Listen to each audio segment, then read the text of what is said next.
podem ser depois transcritas e eu faço questão de respondê-las. Muito bem. Vamos guardar mais um minutinho e a gente já inicia. Perfeitamente.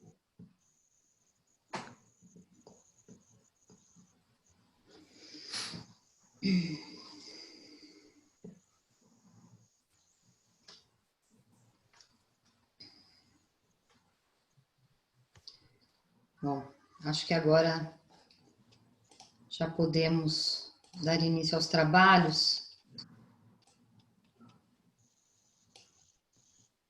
Doutora, eu e o Vinícius e o Agostinho, nós vamos nos retirar da sala. Tá bom? Aí qualquer coisa, qualquer dúvida que tiver, as meninas têm o meu número. Eu vou passar o número dela pro Vinícius também. Qualquer dúvida, só manda mensagem que a gente retorna. Tá bom, pode deixar. Muito obrigada, tá? Nada. Obrigada. Tchau, gente. Bom evento pra vocês. Imagina, bom evento. Obrigado. Boa tarde a todos, participantes da Comissão de Estudos em Compliance da OAB Campinas e convidados. Eu sou a Daniela, sou presidente da comissão e hoje nós temos o Dr. Carlos, convidado nosso para falar sobre um tema que eu considero muito importante, que é a corrupção e o controle de gastos na administração pública nesse momento de pandemia. Assim que entramos nessa fatídica momento da nossa vida, né, da definição da pandemia, né, a partir do momento em que foi constatado o estado pandêmico no mundo e no Brasil, e com a edição da Lei 13.979, chamada Lei do Coronavírus, né, aqui no Brasil, que estabeleceu a situação, alguns detalhes sobre o momento pandêmico, né, com a preocupação de criar hospitais de campanha e ter acesso a remédios e itens da saúde, dispensou o procedimento licitatório para tentar flexibilizar o que é natural, o que é razoável, mas, por um outro lado, traz uma preocupação imensa, considerando que o Brasil é um país com altíssimo nível de corrupção. E estávamos num caminho muito bom nesse sentido, né, numa linha de ascensão em relação à compliance, em relação à integridade, gastos públicos, e com esse cenário tivemos eu diria, esse retrocesso sobre esse aspecto. Não querendo dizer que não é um tema importante, que não era necessário, mas talvez as ferramentas e a forma de se conduzir o assunto poderia ter sido feito sob uma outra ótica, mas uma situação de emergência também não dá para se prever tudo. De qualquer modo, também, né, isso só perdura ao longo do período, né, decretado de pandemia, né, até 31 de dezembro, e muita coisa já está acontecendo. Oi? Alguém falou alguma coisa?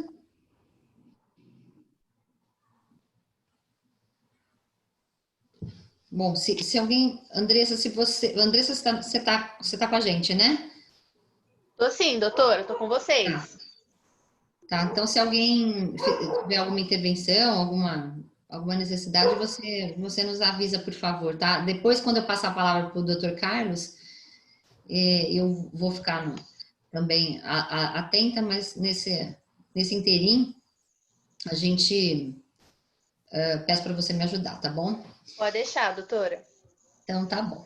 E aí, nós, né, que estudamos compliance e nos preocupamos principalmente sobre o enfoque privado, né, dos programas de compliance para as empresas e na advocacia, nos deparamos com esse cenário e também com a medida provisória 961/2020, que flexibiliza regras para licitações e contratos durante a pandemia, até abrangendo um pouco mais essa flexibilização, né?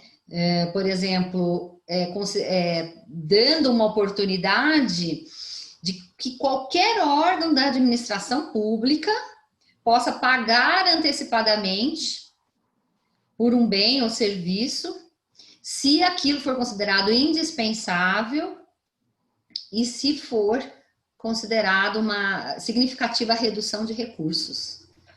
Também me causou arrepios e achei muito importante a gente trazer esse tema para as nossas discussões e para as nossas reflexões, não se esgotando nesse momento.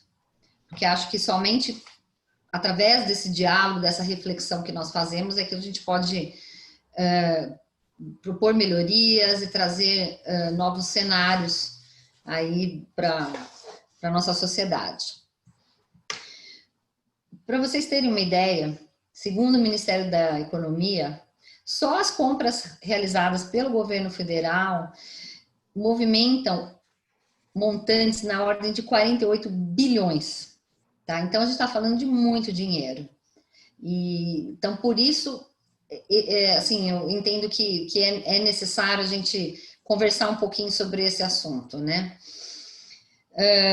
Outro ponto interessante, né, é a dispensa na realização dos procedimentos, nos processos licitatórios, né, que vão até 100 mil, né, na contratação de obras e serviços de engenharia, e antes o limite era 33 mil, e de até 50 mil para compras e outros serviços. E antes o limite era de 17,6 mil.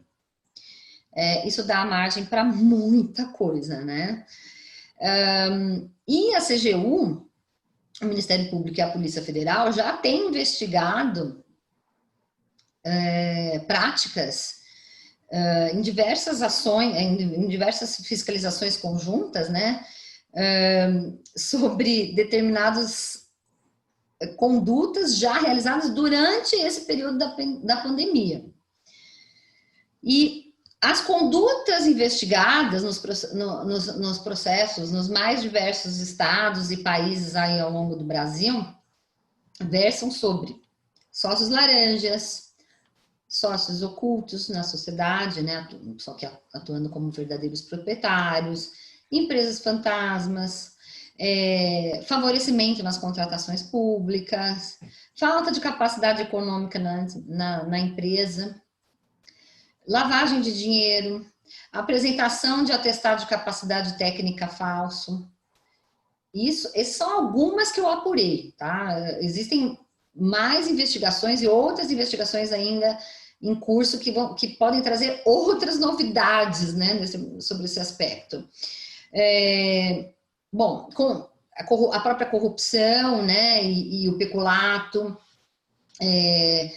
irregularidades nos procedimentos de homologação das propostas, simulação de pesquisas de preços, falsidades de assinaturas, superfaturamento. Teve um caso de respiradores que tecnicamente inaptos, que foram criados, mas testados somente em animais, sem garantia de eficácia no homem. E o desperdício de recursos públicos, né, com a aquisição de material de campo. Esse caso foi muito bom. O Estado contratou uma gráfica, alguma coisa assim, para criar material informativo sobre o Covid-19, sendo que isso não é necessário, porque o governo federal disponibiliza isso gratuitamente. Então, assim, desperdício de dinheiro público, né? Então, assim, tem muitas situações de falhas, e eu acredito que o doutor Carlos, né, que é especialista no assunto, né, pode contribuir com isso e até outras informações super relevantes aqui para a nossa discussão. E E assim, apenas acrescentando, né, assim, a CGU e a Transparência Internacional, o Dr. Carlos vai trazer um pouco mais sobre esse assunto da transparência. A CGU, por exemplo, criou portais específicos que tratam sobre as contratações nesse período do coronavírus. Criou uma cartilha de boas práticas e de integridade para esse assunto. Temos também um canal de denúncias específicos chamado, como é que chama? Diga já, como é que é? Deixa eu ver aqui o nome que eu anotei, esqueci. Plataforma Fala BR, tá? Então, ele recebe as denúncias. Eu entrei nesse portal e verifiquei, assim, a maior parte das denúncias, existem mais de 7.000 denúncias realizadas, mas a maior parte delas versam sobre a questão do benefício emergencial, né? Fraudes no benefício emergencial. Mas também serve para delatar situações de desconformidade nas contratações público-privadas, tá?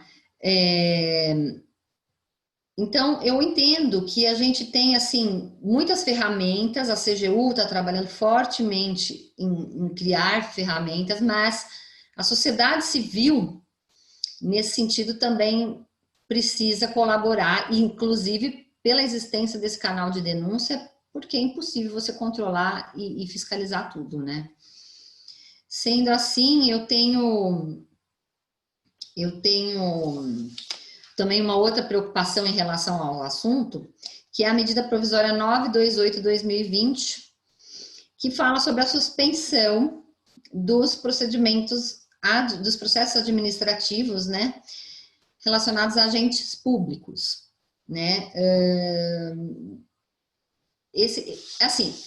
Os processos eles vão ser suspensos, mas eles não podem deixar de ter sua fase investigatória, eles não deixam de ter sua fase investigatória, eles vão correr depois da suspensão, mas isso pode causar um prejuízo irreparável aí em toda essa situação que a gente está, de todo esse ritmo, essa escalada do bom lado que nós estávamos vivendo, se a gente pensar que evidências podem ser facilmente ocultadas e o processo pode ter todo um prejuízo aí, né? Determinou a prescrição dos prazos prescricionais para aplicação de sanções administrativas, o que é bom, né? Mas, assim, eu não fico confortável em relação a isso. Eu até gostaria de colocar esse assunto para vocês, para essa reflexão, para contribuição em relação a essa reflexão.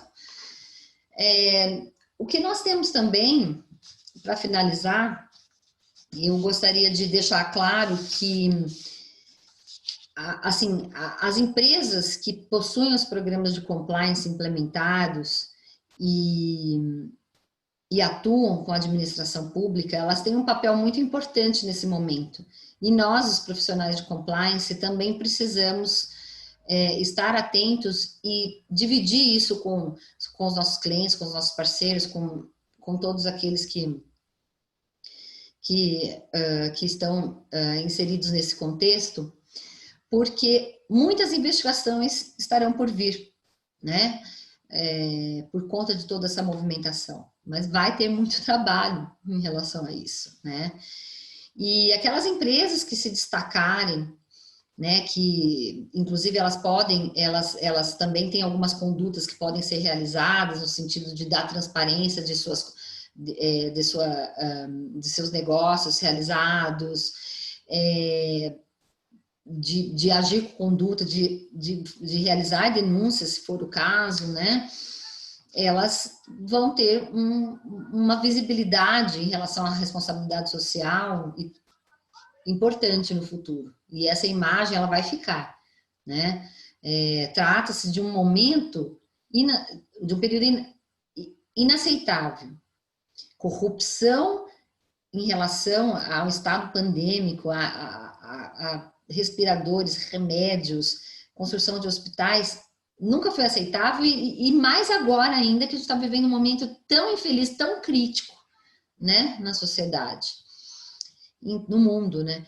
Então assim, aquelas as empresas precisam ficar atentas, porque está havendo muita movimentação nesse sentido, e precisam também ter sua parcela de colaboração, porque só aí elas vão sobreviver, vão seguir adiante e vão se manter sustentáveis. Dito isso, eu acho que é o momento de passar a palavra para o Dr. Carlos. Ele é procurador da Fazenda, especialista em direito público, e vai trazer informações que eu considero bastante interessantes para todos vocês. Dr. Carlos, a palavra é sua, meu querido. Muito obrigada pela participação, por aceitar o convite, tá? Bem, boa tarde a todos, boa tarde, doutora Daniela. Eu gostaria de agradecer a oportunidade, né, de estar aqui falando um pouquinho nesse bate-papo. Não sei se eu vou conseguir falar muita coisa, né? A senhora já esgotou boa parte do assunto, trazendo a problemática aí. Posso te interromper um segundinho, Carlos? Daniela. Eu queria agradecer ao doutor Daniel pela oportunidade. Não, mas eu que tenho que agradecer a vocês, antes de você me agradecer, né? Só não vou abrir minha câmera porque a pandemia não permite, meu cabelo tá uma coisa horrorosa, né? Mas passei aqui para agradecer a Daniela, toda a comissão de compliance da UAB Campinas, estão fazendo um trabalho incrível, e a você também, Carlos, querido amigo, colega de docência, também de atividade jurídica e há muitos anos, agradecer muito ao convite, a aceitação do convite da comissão. É uma honra aqui para a subseção tê-lo conosco, viu? Muito obrigado. Daniel, doutor Daniel, eu que agradeço realmente a oportunidade. Aí e agradecer à comissão e chegar, né, ao presidente da nossa subseção, aí, doutor Daniel Blickenstein, né, que brilhantemente vem conduzindo os trabalhos. Agora vou dividir um pouquinho daquilo que eu trabalho no dia, daquilo que é um ideal, mais paralelamente a um ideal, né, que eu acho que todos nós, advogados, públicos ou privados, de uma certa forma, deveríamos levar em consideração e praticar, né? Por isso que eu me dispus a fazer essa pequena explanação aqui, até mesmo para ver se consigo conclamar mais colegas a realmente participarem dessa preocupação com a corrupção e dessa preocupação com os gastos públicos, porque é algo que é dever de cada cidadão brasileiro. Bom, vamos lá. Eu vou pedir licença para vocês. Vamos colocar um pequeno material de apoio e para a gente poder ir conduzindo a conversa, né, aos pouquinhos e podendo levantar as dúvidas e falar o que nós precisamos dizer nessa tarde aqui, agradável. Nós pretendemos passar algum tempo agradável juntos, né? Então, eu vou fazer o compartilhamento da tela.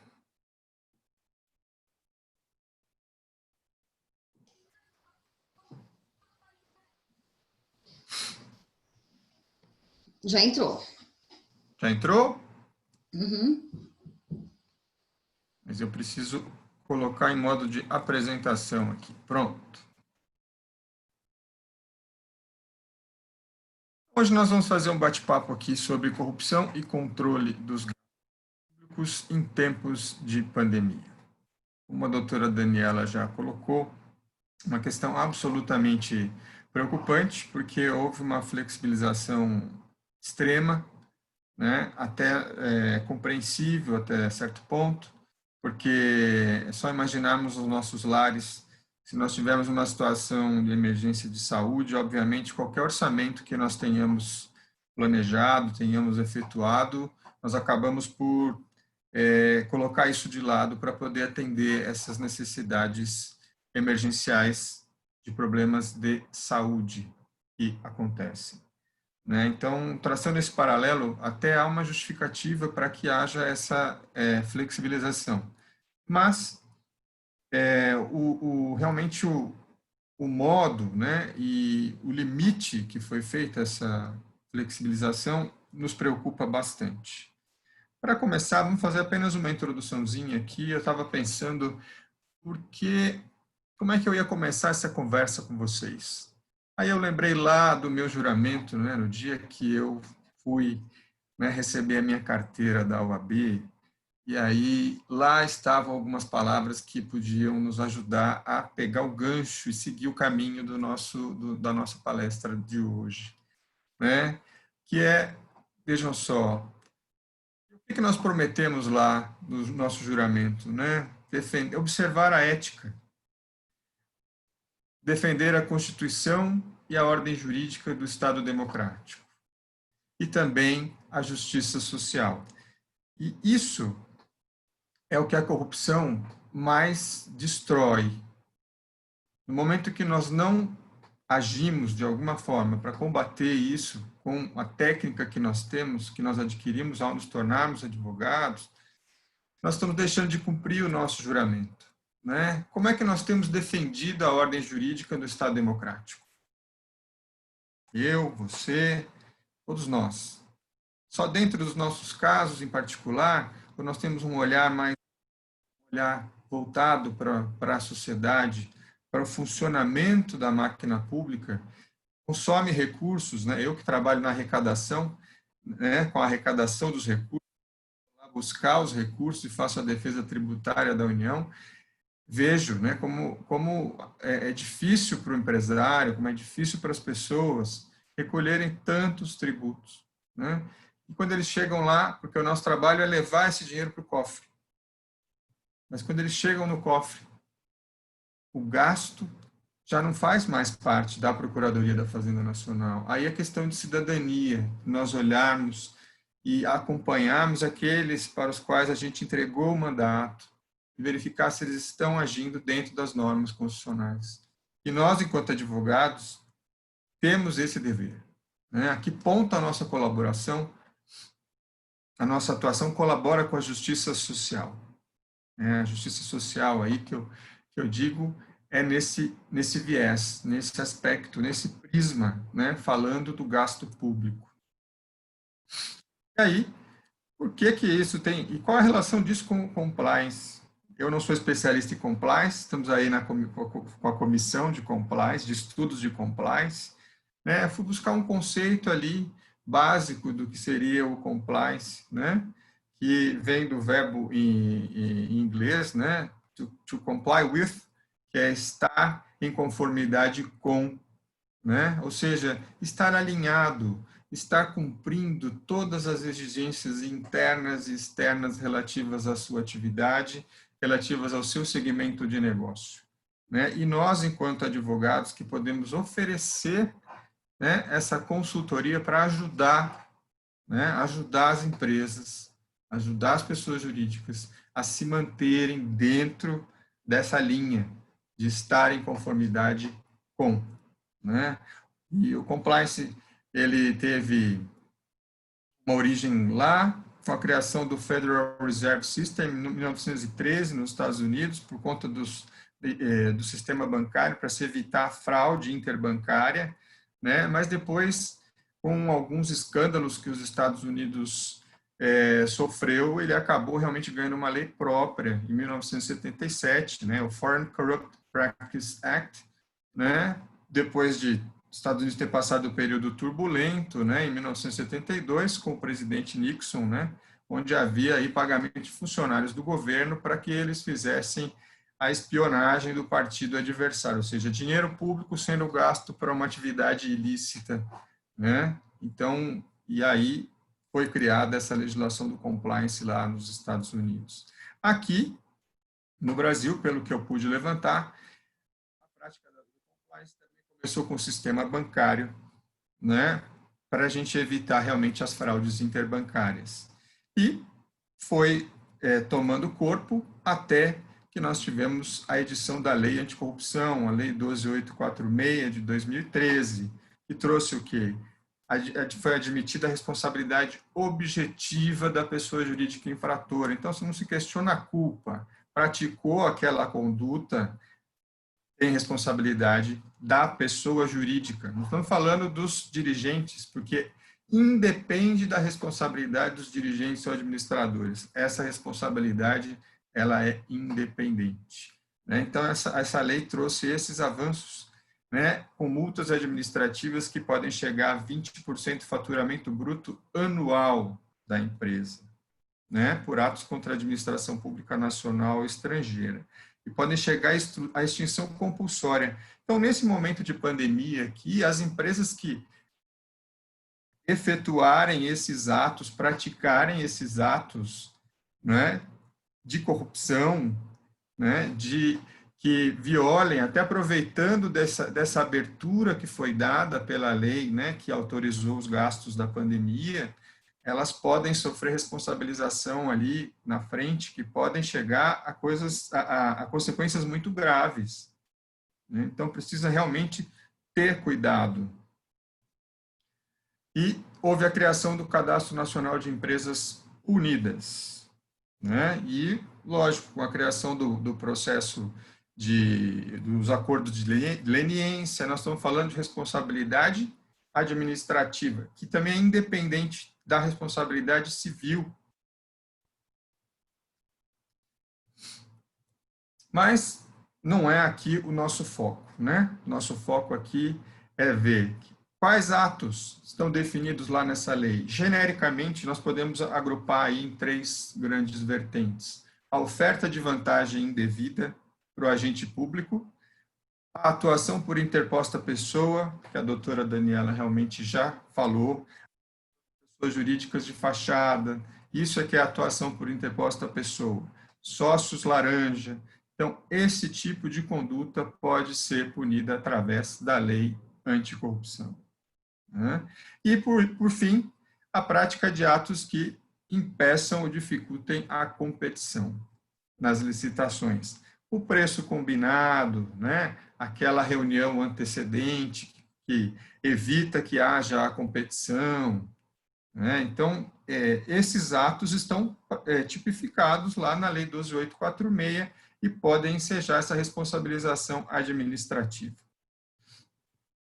Partindo para o nosso tema central, qual a legitimidade para o controle cidadão? Porque a gente está falando aqui de um controle cidadão. Quando a gente começa a se preocupar com a corrupção, com os gastos, a gente está falando do controle cidadão, né? A Constituição Federal, lá no artigo 37, parágrafo 3º, estabelecia que a lei, né, disciplinaria a forma de participação do usuário, com as reclamações, acesso a registros e a representação. Então, são direitos importantíssimos para que a gente consiga fazer o controle. Por quê? Embora as medidas provisórias e a lei que autorizou os gastos excepcionais com a pandemia tenham essa abertura, elas não tornaram sem eficácia esse dispositivo. Eu tenho que ter acesso aos registros. Eu posso fazer uma representação. Mas como assim? Como assim, Carlos? Como é que eu posso fazer isso? Por que eu posso? Nós podemos, sim, porque a Lei de Acesso à Informação, que foi editada em 2011, ela prevê que qualquer interessado, então não precisa ser advogado, mas o advogado sabe fazer, né? O advogado pode fazer a representação, né? Ele tem conhecimento técnico, ele pode chegar ali, se ele souber, através de qualquer cidadão, que está acontecendo uma irregularidade, ele pode redigir o pedido de informação, né? Qualquer interessado poderá apresentar pedido de informação. A Lei de Responsabilidade Fiscal também traz dispositivo similar. Qualquer cidadão, partido político, associação ou sindicato é parte legítima para denunciar ao Tribunal de Contas ou ao Ministério Público a ofensa às prescrições estabelecidas nessa lei. Quando nós estamos falando de gestão desses recursos da pandemia, não há isenção da aplicação da lei de responsabilidade fiscal. Então, nós também estamos amparados para fazer qualquer questionamento na lei fiscal. E, por fim, a lei de licitações, né? Que, ao vincular a administração ao edital, ela traz lá um parágrafo 1º, dizendo lá, qualquer cidadão é parte legítima para impugnar o edital. Também tem outros dispositivos, o artigo 4º da Lei 8.666 também garante o acompanhamento de todas as licitações por qualquer cidadão, desde que ele não atrapalhe, desde que ele não tumultue, né? Mas todos nós temos direito de acompanhar as licitações e saber dos contratos que estão sendo celebrados pela administração. Passando essa parte legislativa, né? Vamos para a nossa querida lei de gastos com a pandemia, né? A lei número 13.979, de fevereiro de 2020, que trouxe, como a doutora Daniela falou, vários benefícios para o administrador, né? Porque ela torna dispensável, né? Não torna dispensada, porque na lei de licitações tem uma sutil diferença, né? Da licitação que é dispensável e a que é dispensada. Só que nesse caso, embora ele diga que seja que é dispensada, ela não precisa justificativa, é objetivo. Aquelas situações que estão elencadas ali, não vai fazer realmente licitação. Agora, dispensável não. Pode ou não ocorrer a licitação, desde que haja uma justificativa para a dispensa, né? Mas a lei 13.979, ela já diz, num dos seus artigos, que se consideram pré-justificadas as hipóteses de dispensa. Então, ela diz uma coisa, mas depois ela dissesse, olha, é dispensado. Não é dispensável, está dispensado porque se presume preenchidos os requisitos da emergência. Então, ela já faz isso. Ela admite a contratação, inclusive, de empresas inidôneas, ou com o direito de licitar suspenso, desde que ela seja a única fornecedora do bem ou do serviço. Então, está aí outro furo, né? Porque a empresa já foi declarada inidônea, ou já está com o direito de licitar suspenso, porque ela praticou uma irregularidade qualquer, foi condenada no processo administrativo, teve direito à ampla defesa, e agora ela vem e fala, não, mas eu posso fornecer para você, administração, porque eu sou a única fornecedora desse bem, o serviço que você está precisando, né? Aí, essa comprovação de que seja a única fornecedora do bem ou serviço é o ponto que nós teríamos que observar. Nós, enquanto cidadãos, enquanto advogados, teremos que observar onde, caso a caso, em cada processo administrativo, né? E o que mais? Admite termos de referência simplificado, projeto básico simplificado, agora vem a medida provisória, elevou os limites de dispensa, né? Então, nós vamos ter contratos bem maiores sendo celebrados sem a devida competição, né? E admite a contratação por valores superiores à estimativa do preço, desde que justificado pela oscilação da variação do preço.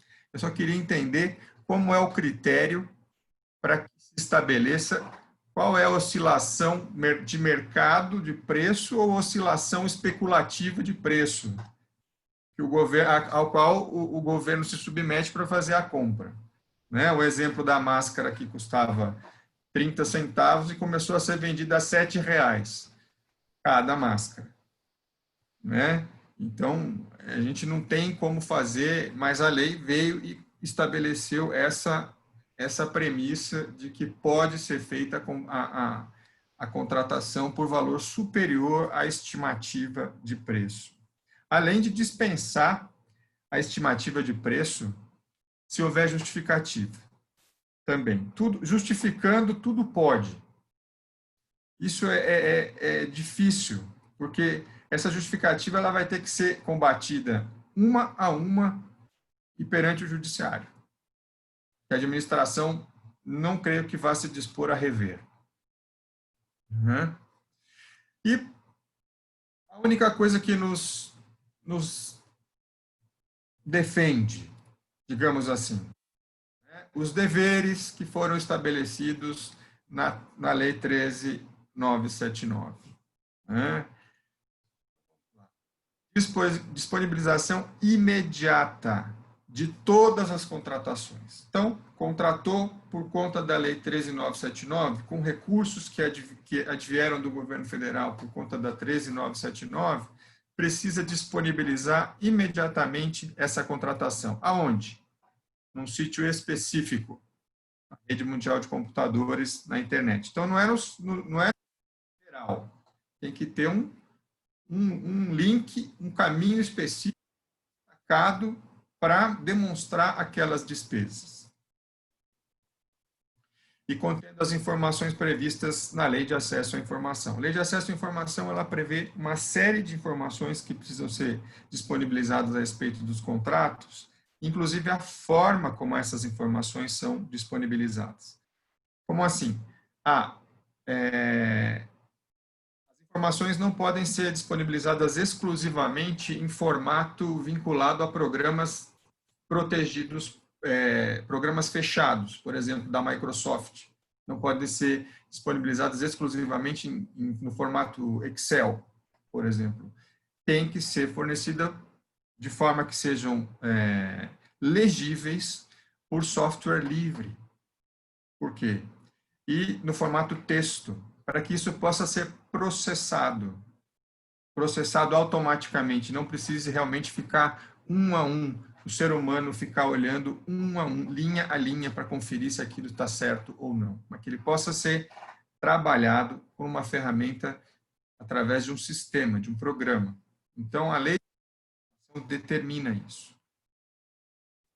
E, além disso, os dados básicos precisam estar lá expostos. O nome do contratado, CNPJ, o prazo contratual, valor e o processo relativo àquela contratação.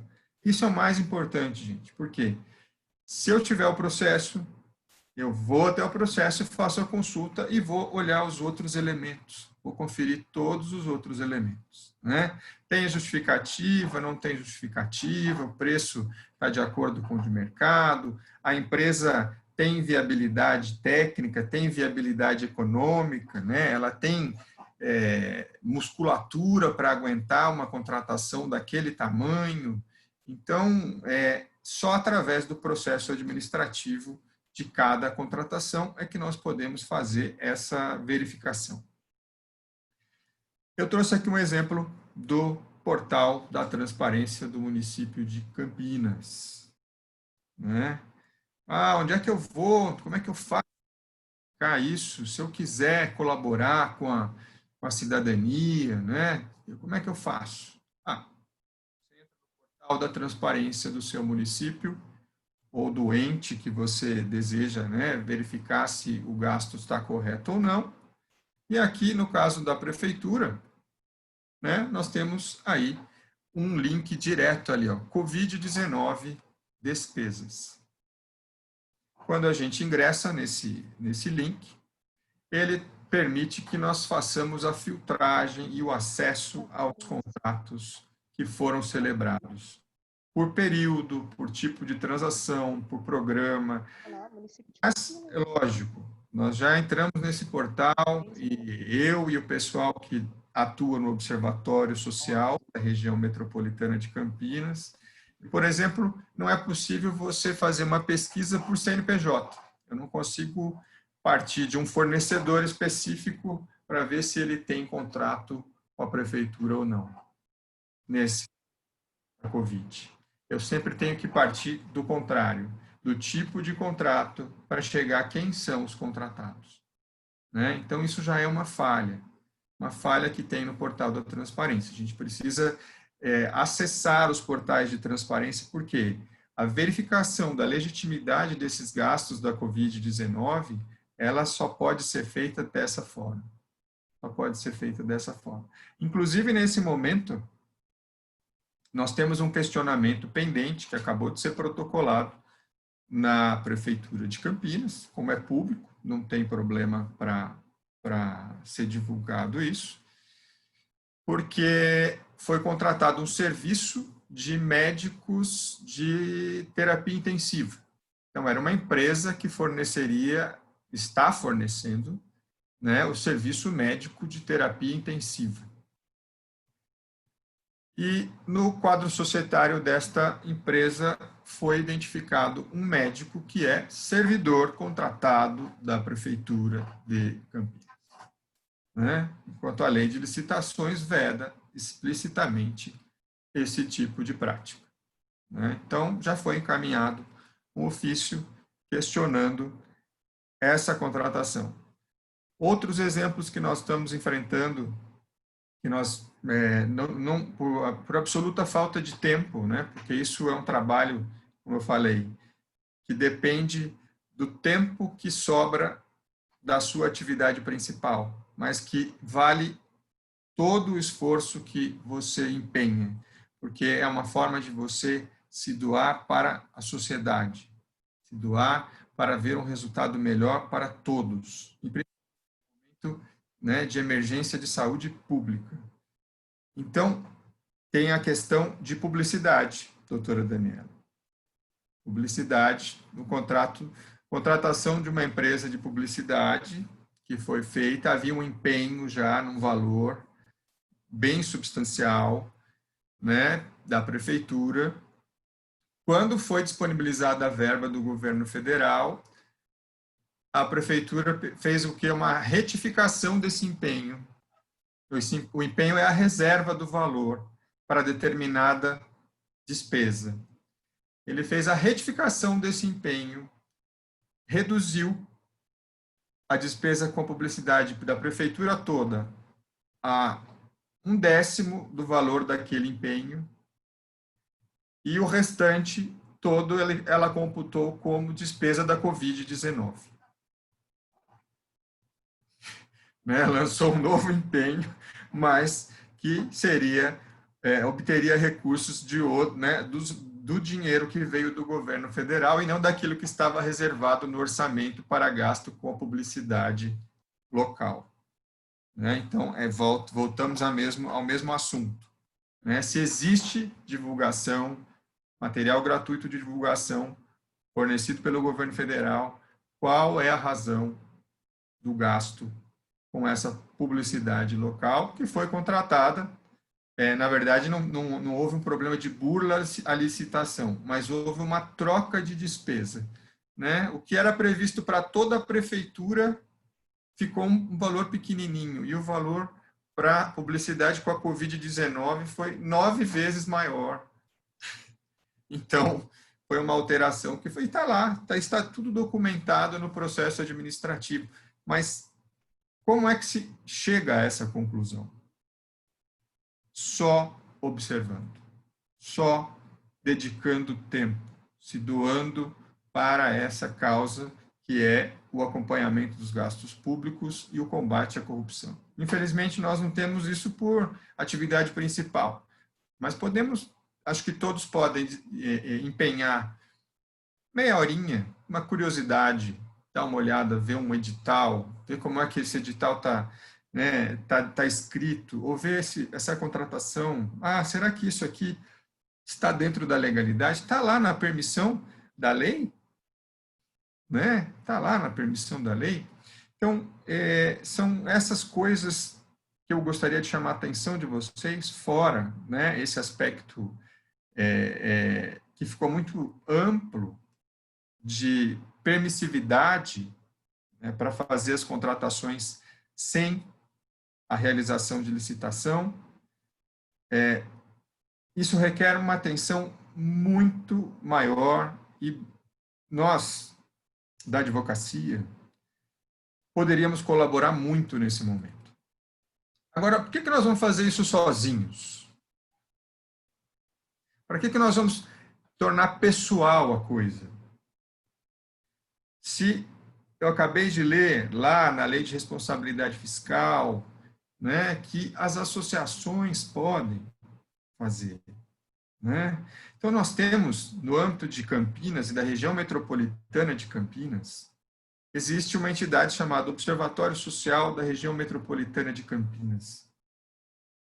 que é uma associação civil apartidária, sem fins econômicos, e tem o único fim: promoção de ações da sociedade na busca da gestão eficiente dos gastos, por meio da educação, da ética e da cidadania. Agora, quem compõe essa associação? São pessoas que estão preocupadas com o quê? Com o exercício real da cidadania, né? Com a educação fiscal e a instrução acerca dos direitos e deveres das pessoas, também os deveres. O controle social dos gastos públicos, que é isso que nós estamos falando até agora. Por isso que eu fui fundamentando e trazendo, porque o compliance lá na empresa, né, ele exige a conduta de acordo com os procedimentos, tanto do chão de fábrica até a presidência, para que todos consigam atuar e minimizar os prejuízos ou a chance de que haja uma punição para a empresa, para que ela consiga manter realmente a sua imagem, levar adiante a sua visão e a sua missão, mantendo os seus princípios. E por que nós não podemos ajudar a fazer o compliance do poder público? Por que nós não? Porque nós, advogados, não podemos fazer isso, né? E o controle social da gestão e eficiência dos gastos públicos pode ser feito por qualquer cidadão. E nós, advogados, temos mais facilidade, nós estamos mais afeitos ao tema. E o outro eixo principal do Observatório Social seria atuar como instrumento de busca da transparência na administração dos recursos. Nesse momento da pandemia, muito maior essa necessidade, porque se eu não tiver transparência, se no portal lá da transparência não tiver todas as informações que sirvam para a gente avaliar se está ou não dentro da permissividade da lei que rege os gastos da pandemia, eu não tenho como fazer esse contraste e eu não tenho como evitar o gasto. É o objetivo do Observatório Social, é atacar o gasto antes que ele ocorra e não deixar de controle, Tribunal de Contas ou Ministério façam essa busca através das ações próprias, através da reprovação das contas. Inclusive, o observatório tem como finalidade cobrar o legislativo, porque o legislativo tem papel de fiscalização. Então, se está ocorrendo um gasto indevido com essas compras da pandemia, o Poder Legislativo precisa agir, precisa questionar, precisa fazer com que o gasto pare, né? E por que é útil nós fazermos isso através de uma entidade, de uma associação? Porque eu evito a perseguição pessoal. Nós evitamos a perseguição pessoal. Então, não vai ser a doutora Daniela, não vai ser o doutor Carlos, não. É uma entidade. É o Observatório Social que está ali, fazendo um questionamento, perguntando por que é que o gasto foi feito dessa forma, se a lei determina que seja feita de outra forma. Né? Por que foi dispensada a licitação aqui, sem a justificativa de que isso era necessário para cumprir as necessidades da pandemia? Então, como nós acabamos de fazer o questionamento, por que é que foi contratada uma empresa pertencente a um servidor que atua dentro do município já como médico? Agora, o questionamento não é feito por mim, é feito através de uma entidade. Por quê? Porque se eu for eliminado, a entidade continua, a entidade persiste. Se a doutora Daniela for eliminada, se ela vier a integrar essa entidade, e ela também for amedrontada, for ameaçada, a entidade continua, né? A entidade vai sempre continuar, porque ela é a formação do coletivo, da associação. Qual a metodologia dessa entidade? Como a gente poderia participar, fazer esse tipo de atuação, né? Não é confronto. Ninguém está dizendo aqui que tem que haver um confronto. Na fala da doutora Daniela no começo, a gente, né, ouviu, e vem a palavra, né, as denúncias que chegam até nós, as denúncias, né? Então, uma diferença aí do Observatório Social é que ele não é uma entidade para denúncia. Ele recebe a informação e trata aquilo como uma inconformidade. Como uma inconformidade. E aí faz o quê? Ele coleta os dados ali, vai lá nos editais, vai no portal da transparência e coleta os dados. Compara esses dados com os parâmetros legais de mercado e da jurisprudência do Tribunal de Contas. Né? E depois disso, se enxergar essa inconformidade, vai dialogar com a autoridade. Então, o primeiro passo é o diálogo com a autoridade responsável. Quem? Quem está mais ligado ali. Né? Se nós estamos falando da Secretaria de Saúde, o secretário de Saúde. Ele vai ser o primeiro a ser questionado. Né? Para falar, olha, nós identificamos essa inconformidade. O que pode ser feito para eliminar esse problema? Nós aqui que esse ponto do contrato, ele contrasta com a lei, com a jurisprudência do Tribunal de Contas, e isso aqui vai gerar um problema. E o gasto aqui está sendo indevido. Podemos corrigir? Então, não é, olha, ou você faça isso, ou eu vou fazer uma denúncia. Não é isso.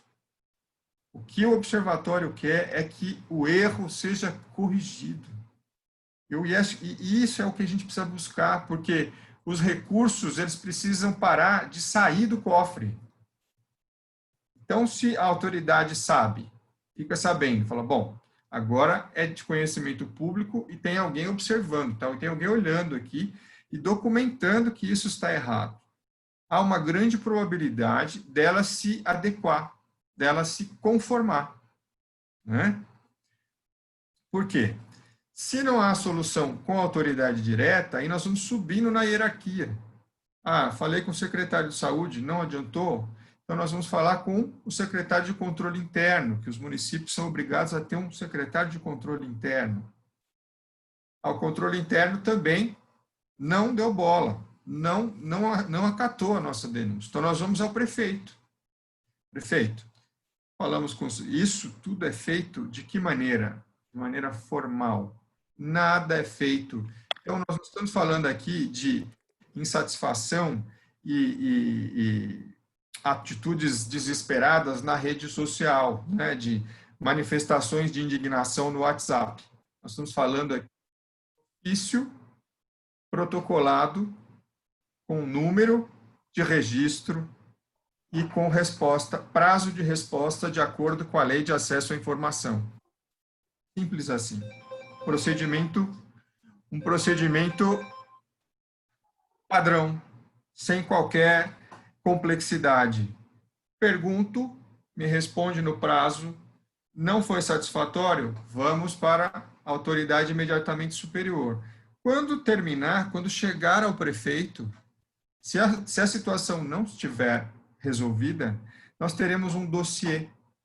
Você já tem um dossiê pronto. Esse dossiê simplesmente é encaminhado, aí sim, para o Ministério Público e para o Tribunal de Contas.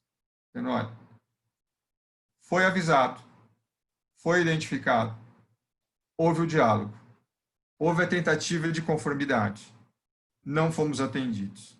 Agora, cabe à autoridade que tem responsabilidade legal fazer o controle e tomar as atitudes que devem ser tomadas.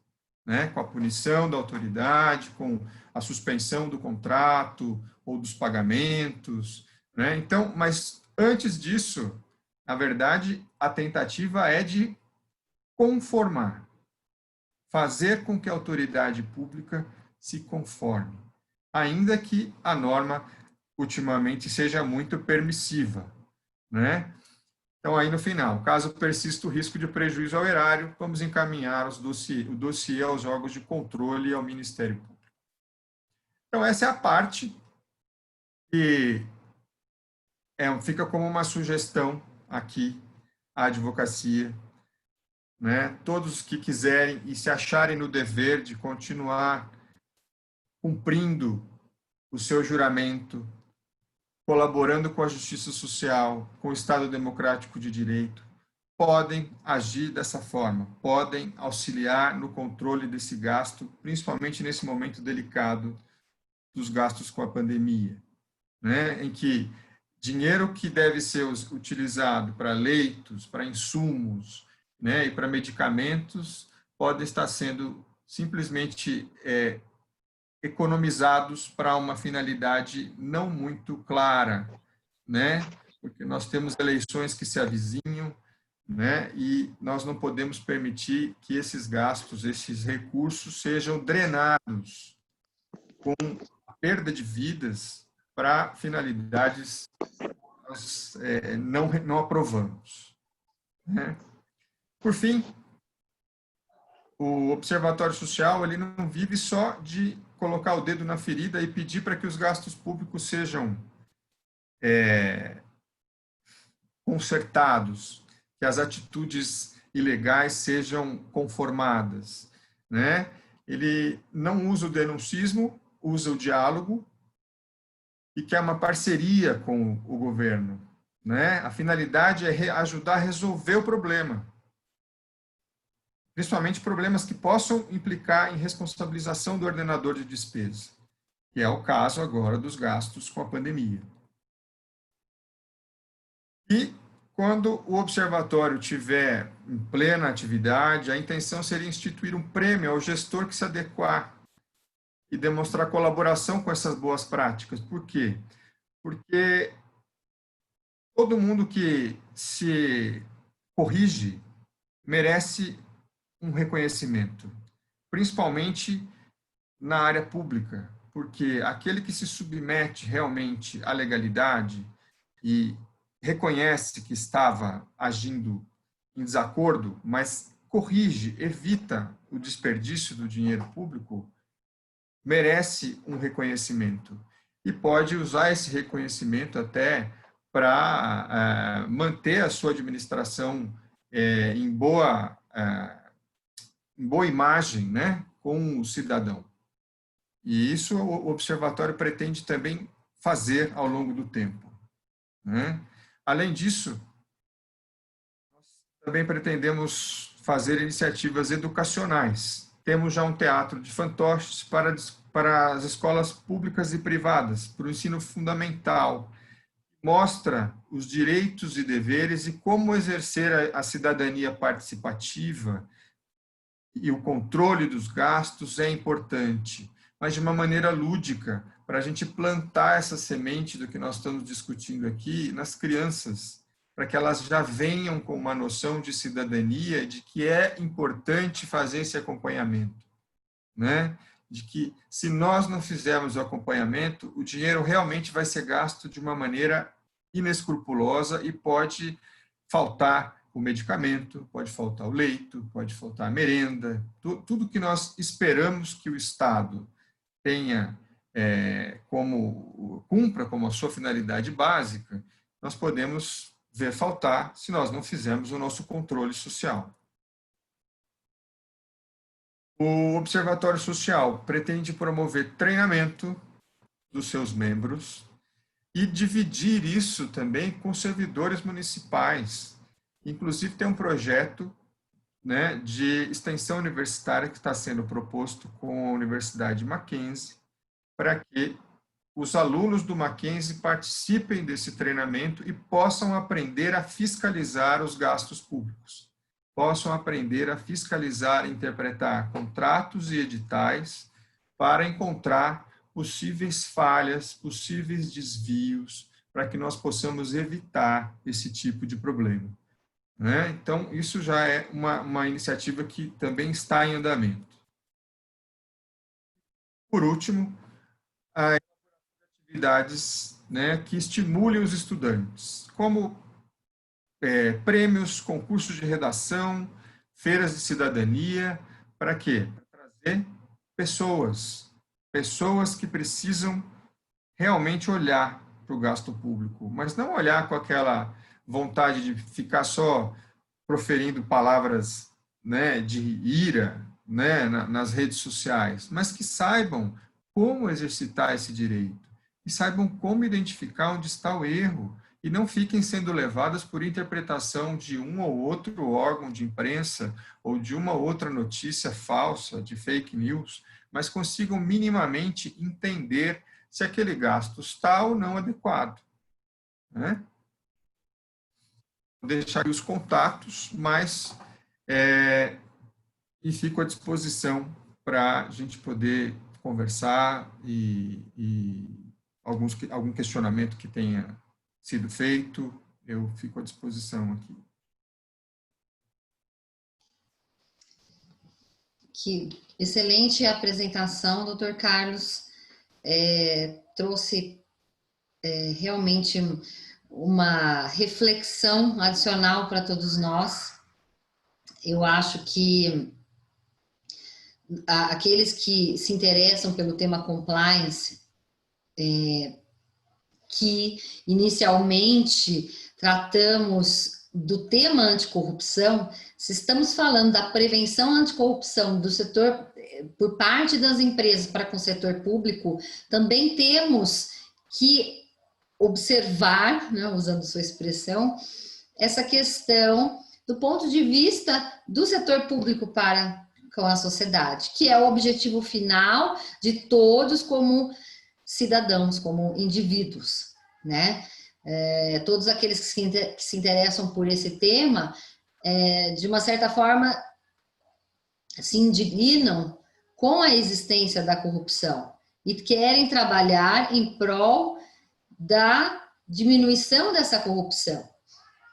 E nada mais, e hoje, né, um outro ponto interessante, a gente está vendo, principalmente agora com a pandemia, eu acho que as pessoas estão cada vez mais solidárias e mais atentas, e o mundo está mudando muito em relação à sensação de participação de todos diante da coletividade, diante da sociedade, muitas pessoas fazendo doações, ajudando com cesta básica, etc.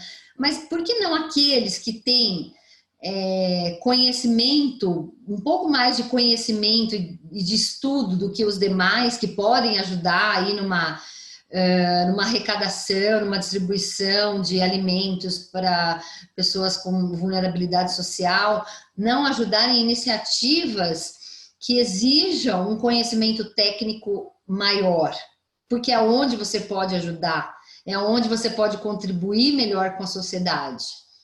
Então, eu acho que essa reflexão é muito interessante. E um outro ponto que eu acho trazer válido para essa exposição é que, num primeiro momento, quando você fala em observatório social, quando você fala em verificar as contas públicas e a gestão, né, da sua cidade, município, estado do país, você pensa, isso te remete um pouco à questão política, e a gente não está falando em que partido está ou não está, nós estamos falando de uma atuação técnica, de fiscalização, de fato, na gestão pública, porque falhas podem acontecer de forma assim, por dolo ou por culpa, ou por um equívoco. Então, se você está trabalhando numa fiscalização, você não está necessariamente, de uma forma voluntária, numa observação de contas públicas, você não está querendo dizer, né, dando a entender de que existe uma falha técnica ou motivada por alguma situação ilícita, tá? Às vezes podem ocorrer falhas técnicas pura e simples por descuido, tá? Então, eu acho importante a gente entender, eu acho que depois da sua exposição deu para entender melhor, mas talvez no início, quando você fala em observatório de contas públicas, você fala, então eu sou do partido A, eu quero fiscalizar o que o partido B está fazendo porque ele está no poder. Não, não é isso. É algo perene, técnico, e que vai ter uma atualização, que vai ter uma função social importante, o exercício efetivo da cidadania, tal como acontece em muitos outros países aí mais desenvolvidos e tem uma eficiência melhor nesse tipo de controle da gestão pública. Se me permite. Eu então achei bacana trazer o Dr. Carlos para trazer esse olhar que foge um pouquinho de alguns estudos técnicos que a gente faz em relação à compliance, mas que tem muita relação com esse momento que estamos vivendo. Dr. Carlos, em termos, eu já tive conhecimento que uma comissão de compliance da OAB, no caso de Pernambuco, ela criou algo parecido com o programa do Observatório, mas dentro da OAB, em parceria com o TCU, com diversas parcerias. Mas eu acho que é uma comissão que, assim, que abraçou essa causa dentro da OAB, né? E aí, no nosso caso, a gente está convidando aqueles que se interessarem pelo assunto, abrindo as portas para conhecerem o observatório e se voluntariarem diretamente. Mas contem com o nosso apoio do ponto de vista de iniciativa, porque trata-se de uma iniciativa muito nobre e muito importante para a nossa sociedade, que são essas iniciativas que vão fazer com que o Brasil consiga andar para frente. Posso Pois não? complementar aqui? Como a senhora bem lembrou, né? A gente tem que frisar muito bem que o observatório ele não é algo, ele é apartidário. E não posso dizer que seja apolítico, mas é para conformação da política, né? E por quê? Eu sempre brinco com os voluntários. Eu digo, são palavras que eu repito do professor Quaresma, professor Manuel Quaresma, que fundou o Observatório Social lá em Maringá, onde foi o embrião, onde ocorreu o embrião desse tipo de controle social, né? E a gente sempre brinca dizendo assim, qual é o melhor prefeito? Qual é o melhor gestor? E a resposta é única, é o que está aí. Não importa o partido, porque é ele que vai resolver o problema. É ele que pode resolver o problema. Então, o melhor prefeito não é do partido A, do partido B, do partido C. É o que está aí, porque ele é o único que pode resolver o problema.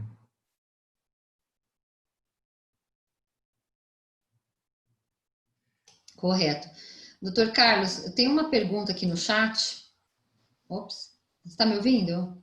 Sim, perfeitamente. Eu vou ler aqui para a gente poder responder. É sabido que ocorre uma demora, é do Juliano Constantino, tá? É sabido que ocorre uma demora no julgamento daquelas pessoas que cometem atos como esses mencionados pela doutora Daniela, de superfaturar respiradores, além dessa demora dificultar uma eventual recuperação do dinheiro desviado. Não se torna uma espécie de convite para que muitos agentes públicos continuem a cometer esse tipo de delito? Aproveitando, qual seria uma possível solução para tentar conter ou diminuir essas condutas? Uma lei de licitação com punições mais rígidas, será que coibiria?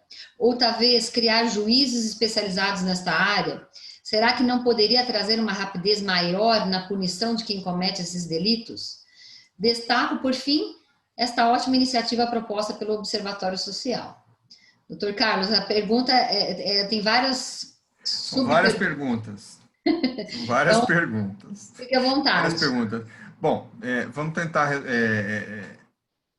responder que, de fato, a impunidade ou a lentidão na punição, né, pelo fato da garantia do exercício do contraditório da ampla defesa, né,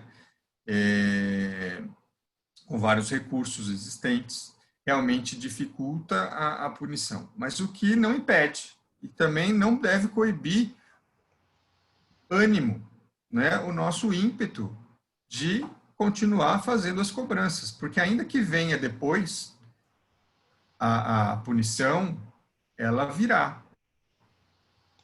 E a questão e às vezes são concedidas medidas acautelatórias, medidas liminares pelos juízos que bloqueiam bens dessas pessoas, né? Às vezes a pessoa não conhece muito o desenrolar do processo e acha que todos os processos vão terminar em impunidade. Não é bem assim, né? Nós temos ferramentas, o Ministério Público usa essas ferramentas, mas é aquela história. Nós estamos aqui tratando de duas coisas distintas. O observatório tem uma finalidade preventiva. Se nós enxergamos o problema e conseguimos chegar à autoridade e conversar com ela para indicar o problema e pedir para que ele seja sanado, a intenção é que aquilo pare. Aquela sangria dos recursos pare, para que não se perca recurso. Por quê?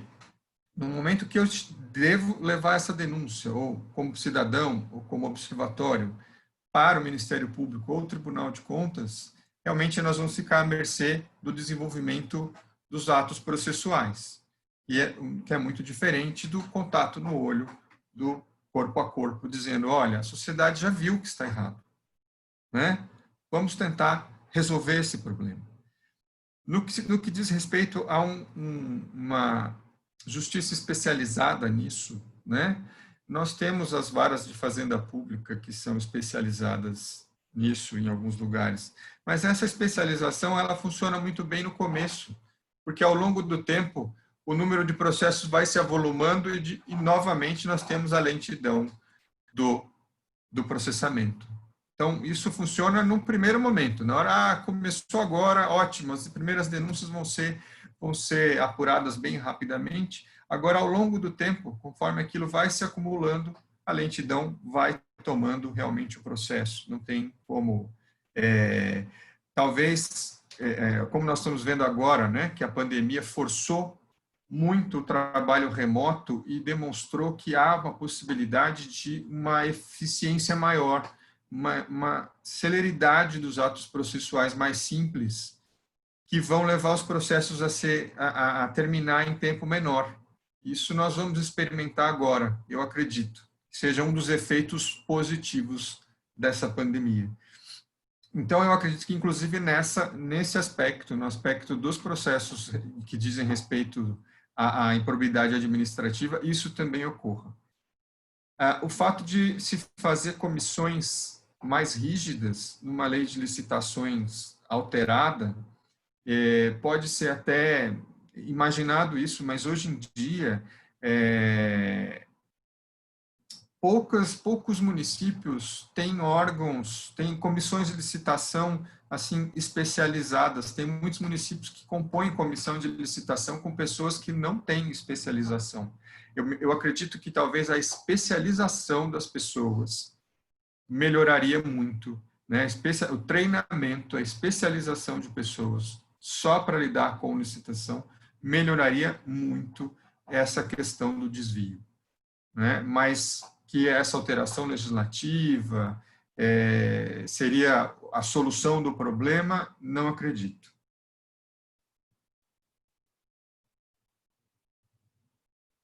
Ok? Excelente. Deixa eu ver. Eu gostaria de me manifestar. Primeiro, pedir licença, né, Dr. Carlos? Boa noite. Vamos deixar um abraço para ele também, que o Dr. Carlos e eu nos conhecemos da Procuradoria. E, na verdade, não é uma pergunta, é mais complementar o que o nosso colega, o Juliano, né, acabou de mencionar aí. O que eu imagino, nós já temos, por exemplo, a Lei de Responsabilidade Fiscal, eu acho que ela já nos trouxe um senso comum de... vou fazer um parêntese, o que nós temos de princípios lá na empresa de senso de dono, que é você atribuir responsabilidades não só para as pessoas jurídicas, mas também para os gestores responsáveis, né? Você gerir os recursos de uma maneira mais adequada. E o que falta para mim não é nenhuma questão de leis que possam garantir uma maior eficiência, porque eu acho que já tem leis até pesadas, mas é justamente essa questão de especialização, o que o Dr. Carlos apontou em relação ao treinamento no Mackenzie para poder adequar, os alunos terem consciência de analisar um edital de licitação, isso vai fazer toda a diferença, muito maior do que simplesmente, justamente vai incentivar essas questões de fiscalização. No meu ponto de vista, é isso que falta para as pessoas, é essa conscientização, esse senso de dono, que é o que a gente aplica nas empresas. Talvez no âmbito privado, isso acabe ajudando as pessoas que ingressam nessas áreas a adequar as empresas por exemplo, o Estado do Rio de Janeiro, para você contratar com o Estado do Rio de Janeiro, você precisa ter processos de compliance implementados. E eu acho que isso você vai ajudar no âmbito privado. A empresa que eu trabalho, a gente atua muito nessa área, de adequar todos os procedimentos internos e externos para poder contratar com o poder público. Essa é a minha observação. Acho que não é nenhuma questão de faltas de leis e fiscalização em si. É isso. Obrigado. Exatamente. Tudo uma questão de pôr a mão na massa, né? Exatamente. É bastante complicado, né? Bastante complicado atrair as pessoas. Por exemplo, nós tivemos uma grande divulgação, inclusive no âmbito estadual, e nós estamos com 25 participantes nessa sala, né? Para discutir uma temática que, em tese, seria do interesse de todos. Cada um que, eventualmente, se, Deus o livre, mas se contamine e precise de uma UTI, um respirador, precisaria saber do que nós estamos falando aqui. Verdade. Né? Porque isso é a única forma, né? O controle social é a única forma de nós podermos direcionar corretamente esses gastos. Porque, como a doutora Daniela ressaltou,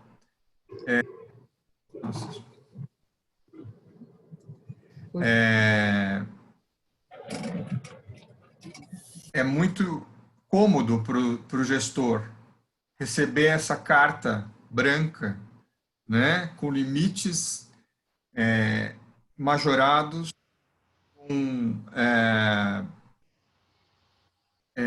exigências mitigadas, para que você pegue e use os recursos que foram aprovados pelo Congresso Nacional e aplique da maneira como entender, desde que você faça justificativa de que é para aplicação na pandemia. Então, para nós, se não for feita a fiscalização caso a caso, a gente não vai conseguir fazer esse controle. Não dá para fazer esse controle institucionalmente. Precisa ser feito caso a caso. Tá ótimo. Olha, já adiantamos o horário. Então, eu queria muito agradecer sua presença, sua participação, doutor Carlos. Foi muito bom, muito engrandecedor. E futuramente a gente marca um dia uma participação sua quando nossas reuniões voltarem a ser presenciais. E aí você pode apresentar também o observatório para o pessoal de Campinas que participa da comissão. Tá bom? Eu agradeço mais uma vez a oportunidade, espero ter colaborado minimamente, né? Não sei se a temática ficou harmônica, né? Espero que tenha atendido aí a expectativa do público e queria dizer, essas pessoas que compõem o Observatório Social, né, são abnegados, donas de casa, professoras, advogados, administradores, contabilistas, que dedicam um pouquinho do seu tempo para tentar ajudar a controlar esses gastos públicos. Mas fica um convite estendido aí a toda a advocacia, né? Aqueles que se acharem, né, no dever ou no direito, no poder-dever de fazer esse controle, o observatório está aberto e gostaria muito de contar com as pessoas tecnicamente preparadas para nos ajudar a disseminar essa ideia, ajudar a fazer o controle efetivo e realmente chegar no objetivo do gasto público racional, do gasto público adequado à finalidade. Né? Mas, doutora Daniela, muito obrigado, agradeço ao AB, agradeço à Comissão de Estudos de Compliance. Obrigada a todos pela participação. Quem precisar de certificado de participação, é só enviar um e-mail que está de acordo com o que está direcionado no chat, tá ok? Encerro a sessão agora. Muito boa noite a todos. Boa noite a todos.